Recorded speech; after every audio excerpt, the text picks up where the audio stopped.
안녕하세요. 오늘은 우리 주변에서 흔히 볼 수 있지만 막상 본인에게 닥치기 전까지는 잘 체감하지 못하는 은퇴 후 삶에 대해 이야기해 보려고 해요. 제목에 나오는 것처럼 은퇴를 준비하던 사람이 퇴직 3년 만에 월세로 전락했다는 얘기가 남일 같지 않게 들리는 분도 계실 거예요. 아니, 은행 지점장까지 지낸 사람이면 자산 관리는 이미 끝내놓았을 것 같은데? 싶지만 실제로는 재무 설계가 잘 되어 있지 않아 낭패를 보는 경우가 적지 않다고 합니다. 사실 이건 누구라도 충분히 겪을 수 있는 일이에요. 요즘은 금전 감각이 뛰어날 것 같은 금융권 출신도, 심지어 자산가로 알려졌던 사람도 막상 은퇴해보니 예상보다 빠르게 자산이 소진돼서 놀란다고 하니까요. 그렇다면 무엇이 문제일까요? 제 생각에는 나는 어느 정도 가진 사람이야 라는 막연한 자신감 혹은 착각이 큰 요인인 것 같아요. 퇴직하고 나면 고정급여도 끊기고 각종 복지나 지원도 점점 줄어들잖아요. 게다가 건강 문제라든지 가족에게 들어가는 예상치 못한 비용까지 고려하면 당초 계획했던 재정 상황이 순식간에 뒤엉킬 수밖에 없죠. 그래서 오늘은 이런 사례가 왜 생기는지, 그리고 우리가 어떤 시각과 자세로 은퇴를 준비해야 하는지 사례 3가지를 들어가면서 구체적으로 이야기해 보겠습니다. 1. 계산은 내 전문이야. 금융권 출신도 빠지는 함정. 먼저 첫 번째 사례는 제가 실제로 대화를 나눠본 한 금융권 임원의 이야기예요. 이분은 은행 지점장까지 지내신 건 아니었지만 대출과 투자, 자문, 상품 판매 등을 오랫동안 담당하셨던 분이었죠. 본인 말로는 내가 남들 재산은 그렇게 꼼꼼하게 챙겨줬는데 정작 내 노후 준비는 허술했더라라고 하시더라고요. 상황 평생 은행원으로 일하셨고 퇴직할 때 꽤나 두둑한 퇴직금도 받았대요. 게다가 우량주도 몇 종목 가지고 있었고 개인연금도 들고 있었으니까 스스로는 평균 이상은 된다고 생각하셨대요. 그런데 정작 퇴직 후 1년 지나고 나서 보니 월 지출이 너무 많았던 거예요. 특별히 사치를 하는 것도 아니었는데 고정 지출이랑 아이들 결혼 준비 자금, 이것저것 가족 행사 비용 등이 자꾸 늘어나더니 한 해 만에 현금 흐름이 위태롭더랍니다. 문제 나는 금융을 아는 사람이니까. 이 자체가 일종의 착각의 덫이 되어버린 거예요. 남의 돈을 굴리는 건 잘하지만 막상 내 인생 설계가 되면 예산책 정부터 은퇴 후 생활비 시뮬레이션까지 꼼꼼하게 따져보지 않았던 거죠. 특히 직장 다닐 땐 정기적으로 지키던 월급이 있었고 복지 혜택이나 카드 포인트, 각종 수당이 더해지니 내 주머니 사정이 꽤 괜찮아 보였을 거예요. 결국 이분은 퇴직금 절반 정도를 부동산에 묻고 당시 가격이 오를 줄 알고 샀는데 상승폭이 기대만큼 안 났다고 해요. 나머지는 주식과 펀드로 굴리다가 거기에 생활비까지 보태면서 지속적으로 인출하게 됐죠. 그러다 보니 원금이 조금씩 줄고 어느 날 보니까 생각보다 자산이 훅 줄어있더라는 겁니다. 결국 살던 집을 처분하고 좀 더 작은 곳으로 이사했는데 이 과정에서 집값 매매 타이밍을 놓쳐 손해를 크게 보고는 월세로 옮겼다고 해요.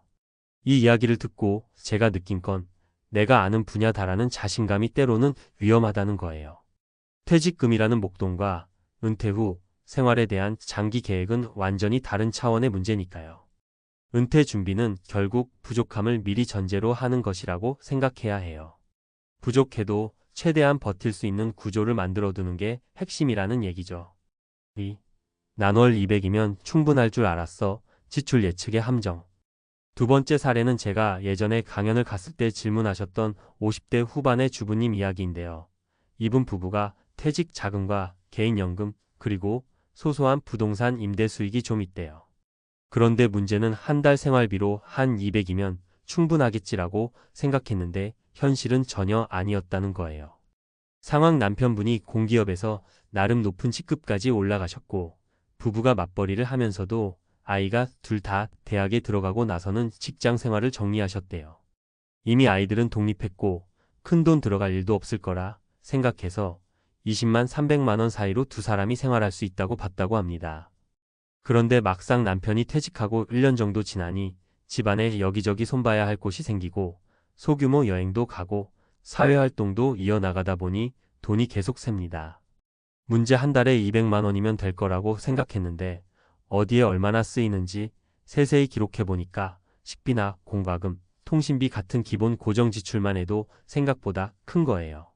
그리고 병원비나 친척 경조사비, 취미생활비 같은 예측하기 어려운 지출이 더해지면 한 달에 300만 원도 빠듯했어요. 결과 이분 부부는 결국 한 달에 300만 원도 모자라는 달이 생기니까 어쩔 수 없이 가지고 있던 예금이나 적금을 깼고, 그러다 보니 매달 자산이 조금씩 줄어드는 상황이 반복된 거죠. 그러다가 남편분이 원래 살던 아파트를 전세 주고 좀 작은 빌라로 옮겨서 거기서 월세를 사는 상황까지 고민했다고 해요. 왜냐하면 전세금을 받아야 당장 생활비가 마련되니까요. 그러다 보니 막상 집은 내 소유가 아닌 셈이 되고, 내가 잠깐 전세로 돌린 집은 언제 어떻게 다시 구해야 할지도 막막해진 거죠. 이 사례에서 중요한 건 생각보다 지출이 많이 든다라는 사실이에요. 특히 은퇴 후의 지출은 적을 거라는 환상이 있다는 거죠. 직장 생활할 때야 회식비나 교통비가 줄어들 수 있긴 해요. 그런데 시간이 생기면 생길수록 여행이나 취미 등 나는 하고 싶었던 걸 좀 해보자 하면서 지출이 자연스럽게 늘어나기도 해요. 거기에다 건강 문제, 자녀 지원 문제까지 겹치면 퇴직 전보다 더 나갈 수도 있다는 거예요. 3. 분명 부동산이 오를 줄 알았는데 투자, 타이밍의 함정. 마지막으로 부동산 투자 때문에 어려움을 겪은 사례도 빼놓을 수 없죠. 이건 정말 흔한 이야기예요. 은행 지점장을 지내신 분이 지점장까지 올라갔으니 나 정도면 남들보다 재무적 안목이 있어라고 스스로를 평가했을 거예요. 그래서 퇴직 직전이나 퇴직 후에 부동산에 몰빵하는 경우가 많은데 항상 부동산 가격이 오르는 건 아니잖아요. 상황 실제로 어떤 분은 직장 다닐 때부터 수도권 외곽에 있는 주거용 오피스텔 2채를 월세 수익 나겠지 싶어 투자했다고 해요. 그런데 공실이 자주 나고 관리비와 세금이 생각보다 많이 들어서 역마진이 나는 달도 있더라고요. 게다가 몇 년간 부동산 가격이 꺾이면서 시세 차익을 노렸던 기대치에 한참 못 미쳤고요. 문제 대부분 집값은 장기적으로 오르겠지라고 가정하고 임대 수익이 잘 나올 거라고 단정하는 경우가 많아요. 그러나 세금 정책이 바뀌거나 주변 인프라 개발이 지연되면 오피스텔이나 아파트 매매가가 손해를 볼 수도 있습니다. 월세를 받는다 해도 그 월세가 안정적일 거라는 보장이 없죠. 부동산 투자는 원금 자체가 큰 만큼 시장 상황에 따라 손실도 커질 수 있다는 걸 잊기 쉬워요. 결과 이분은 결국 부동산 투자를 정리하고자 했을 때 이미 매매 타이밍을 놓쳐서 원금보다 낮은 금액에 급하게 내놓아야 했어요. 기존 대출이 있으면 이자 부담이 커지니까요. 그러다 보니 퇴직금도 제대로 지키지 못하고 결국 월세를 살 수밖에 없는 상황이 됐다고 합니다. 오랫동안 부동산이 오르던 시기에 투자해서 돈 번 사람들의 사례만 보고 나도 저렇게 되겠지 하고 기대했던 게 문제였죠. 결론 착각 대신 차근차근 시뮬레이션이 답이다. 자, 지금까지 3가지 사례를 말씀드렸는데요. 공통적으로 우리가 눈여겨봐야 할 포인트는 다음과 같아요. 내가 금융을 잘 안다고 해서 내 노후를 자동으로 챙겨주는 건 아니다. 타인의 자산을 운용하는 논리와 내 인생 설계는 꽤나 다른 얘기예요. 생각보다 지출이 많이 든다. 은퇴 후라고 해서 지출이 확 줄어들 거라고 믿으면 오산이에요. 라이프 스타일에 따라 오히려 늘어날 수 있고 예상치 못한 변수도 많아요. 부동산 등 특정 투자에 오를 거야 라는 막연한 기대를 걸면 안 된다. 시장 상황은 늘 변하고 타이밍을 예측하는 건 쉽지 않아요. 결론적으로 은퇴 준비에서 가장 중요한 건 실제 숫자로 된 시뮬레이션을 해보는 거예요. 머릿속으로 이 정도면 되겠지라고 추정하지 말고 실제로 월별 지출 내역을 엑셀 등에 입력해서 예상해보고 10년 뒤, 20년 뒤 자산 규모가 어떻게 변할지 꼼꼼하게 살펴봐야 합니다. 마치 회계사처럼 말이에요. 그리고 어느 정도 여유 자금이 있다 싶어도 위험 상황을 가정해보는 게 좋습니다. 집값이 안 오른다거나 금리가 생각만큼 떨어지지 않는다거나 갑작스런 질병이 생긴다거나 하는 시나리오를 미리 설정해 두면 훨씬 안전한 플랜을 짤 수 있거든요.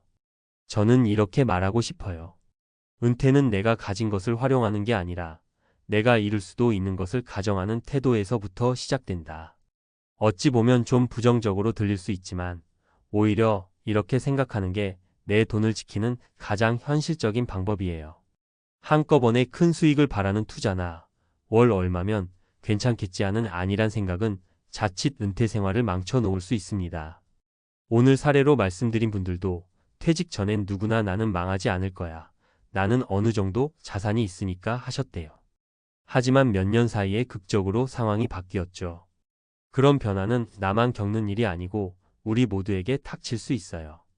우리는 정치, 경제, 사회적 환경이 어떻게 달라질지 모르잖아요. 그렇기 때문에 늘 최악의 시나리오를 염두에 두고도 버틸 수 있는 구조를 만들어 놔야 해요. 그리고 막상 은퇴 후에 수입과 지출이 제대로 균형을 이루지 못하면 스트레스도 굉장히 커집니다. 노년기를 평화롭고 여유롭게 보내겠다던 계획이 온통 돈 걱정으로 가득 차는 거죠. 결국 이게 정신 건강, 신체 건강에도 악영향을 줘서 의료비가 또 늘어나는 악순환에 빠지기도 해요. 한두 해 만에 자산이 급격히 줄어드는 걸 막기 위해서는 정말로 미리미리 고민해야 합니다. 자, 정리하자면요. 정확한 지출 예측, 위험 시나리오 대비, 한 우물에 몰빵하지 않고 분산 투자, 필요하다면 전문가 조언도 받기. 이런 것들이 부자 착각에 빠지지 않는 가장 기본적인 방법이 아닐까 싶습니다. 오늘 제목에 나온 퇴직 3년 만에 월세 전락 같은 이야기가 내 이야기가 될 수도 아닐 수도 있지만 한 가지 확실한 건 은퇴 후 내가 지금과 똑같은 경제적 여유를 누릴 것이라는 보장은 전혀 없다는 점이에요. 그러니 지금부터라도 작은 부분까지 꼼꼼히 살펴보면서 대비하시길 권해드리고 싶어요. 오늘 말씀드린 사례들이 조금이나마 도움이 되셨으면 좋겠습니다. 혹시나 나는 잘 모르겠는데 어떤 부분부터 시작해야 하지? 하고 막막하시다면 일단은 한 달 지출표부터 써보기를 추천드릴게요. 내가 얼마쯤 나가나를 기록하는 데서 출발해야 내 미래의 지출도 어느 정도 예측하고 대비할 수 있거든요. 그리고 나서 조금씩 장기적인 계산을 해보고 은퇴가 멀게만 느껴지신다면 최소한 퇴직금이라도 어떻게 운용할지 가닥을 잡아보면 좋겠습니다. 긴 글 읽어주셔서 감사드리고요. 내 노후와 가족의 미래를 위해 작은 착각이 큰 위기로 번지지 않도록 꼭 미리 준비해 보시길 바랍니다. 불확실성이 커지는 세상에서 노후라는 건 결국 철저한 준비가 답이라고 다시 한번 말씀드리고 싶습니다.